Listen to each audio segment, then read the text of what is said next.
Evangelho segundo Tomé. Apresentação. Logia 19. Doutrina espiritualista ecumênica universal. Jesus disse: Bendito aquele que era antes de existir. Se vos tornardes meus discípulos e ouvirdes minha palavra, estas pedras vos servirão. Há, pois, 5 árvores no paraíso que não se movem no verão, nem no inverno, e suas folhas não caem. Aquele que as conhecer não provará da morte. Bendito aquele que era antes de existir. Bendito é aquele que é bem falado, no caso por Deus, ou seja, aquele a quem Deus diz que está certo.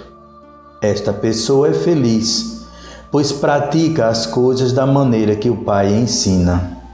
Portanto, os benditos são os felizes. Aquele que era antes de existir nos leva a entender aquele que sabe que existiu antes desse momento. A partir do momento que existimos, nos tornamos seres humanos e esquecemos que somos alguma outra coisa. Esta outra coisa é o Espírito. Desta forma, podemos afirmar que felizes são aqueles que se reconhecem como Espírito, apesar de estarem na carne. Se vos tornardes meus discípulos e ouvirdes minha palavra, estas pedras vos servirão. Os discípulos de Jesus são aqueles que praticam o seu ensinamento, vivem o amor universal. Para nos tornarmos discípulos de Jesus, é necessário que pratiquemos o amor que ele nos ensinou. Para isto é preciso entender os seus ensinamentos, ou seja, ouvir as suas palavras. Quem isto fizer não precisará de posses materiais e o mais simples dos elementos da natureza, a pedra, lhe bastará. Aquele que conjugar o amor universal não precisará de ouro ou de qualquer outro metal nobre, apenas uma pedra servirá. Há, pois, 5 árvores no paraíso que não se movem no verão, nem no inverno, e suas folhas não caem.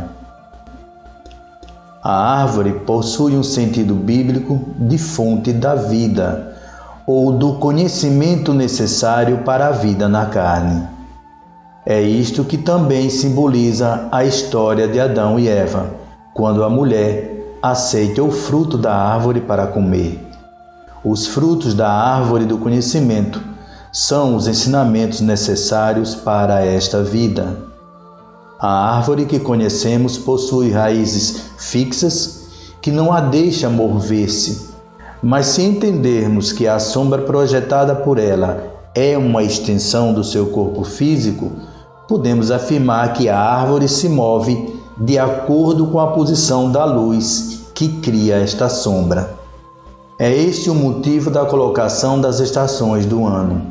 De acordo com cada estação, o Sol faz um caminho diferente e com isso a sombra muda de posição.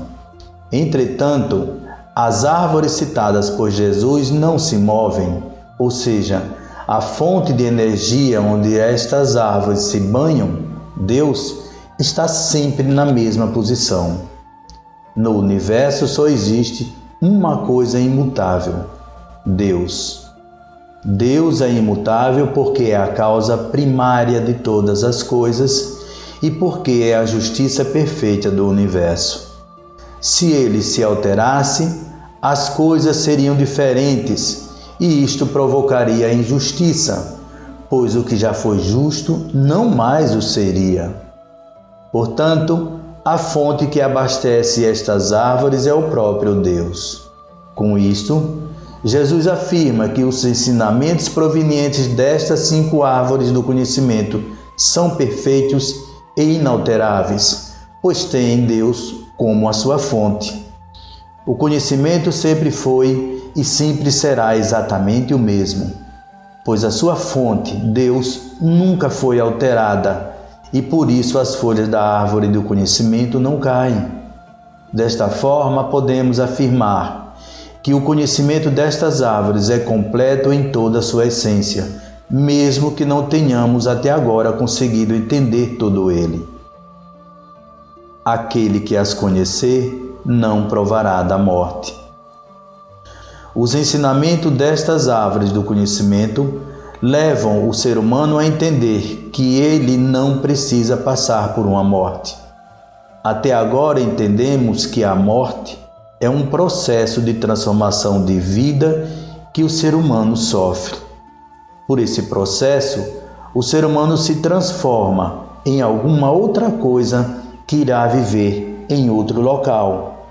Dentro dessa concepção geral, com a morte do ser humano, se transforma em alma ou espírito, de acordo com cada crença, e vai habitar o céu ou o inferno, de acordo com o seu merecimento.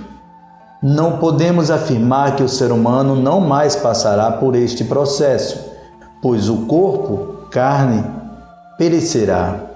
Portanto, a afirmação de Jesus só poderia ser: aquele que conhecer os ensinamentos das 5 árvores terá apenas uma vida em apenas um local de existência.